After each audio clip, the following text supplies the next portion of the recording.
Ulysses S. Grant was a family man, a dedicated citizen, a military and presidential hero.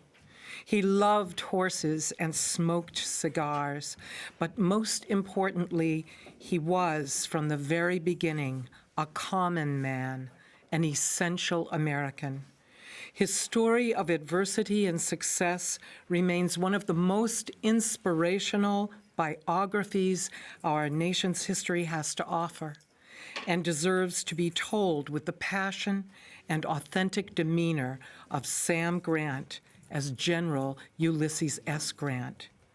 A highly acclaimed academic and motivational speaker, film producer, and United States Navy veteran, Sam has dedicated the last 20 years of his life to understanding, portraying, and honoring Ulysses S. Grant.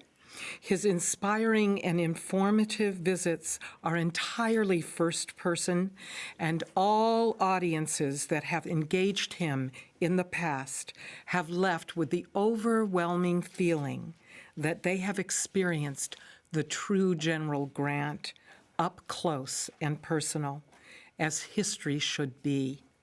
General Grant will be introduced by his loving and devoted wife, Mrs. Ulysses S. Grant.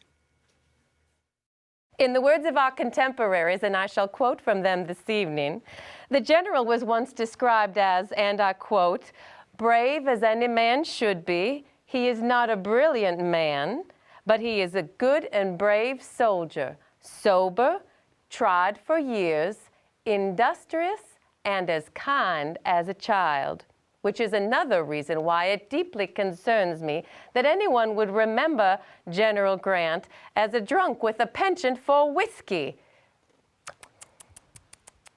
Historical evidence will show that rumors of my husband's alcoholism was simply cooked up by his political enemies at the time. How could someone succeed in so many battles and have that kind of a problem? And in a most endearing manner, I do digress, another newspaper described him as an ordinary, scrubby-looking man with no gait, no station, and no flashy manner.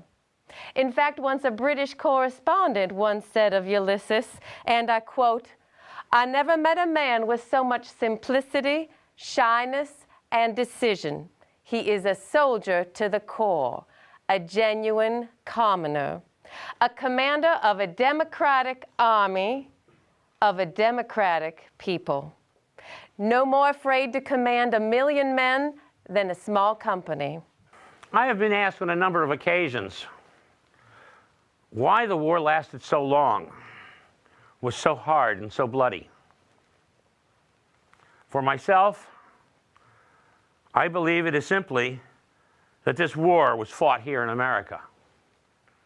Americans against Americans. And Americans do not back down from a fight.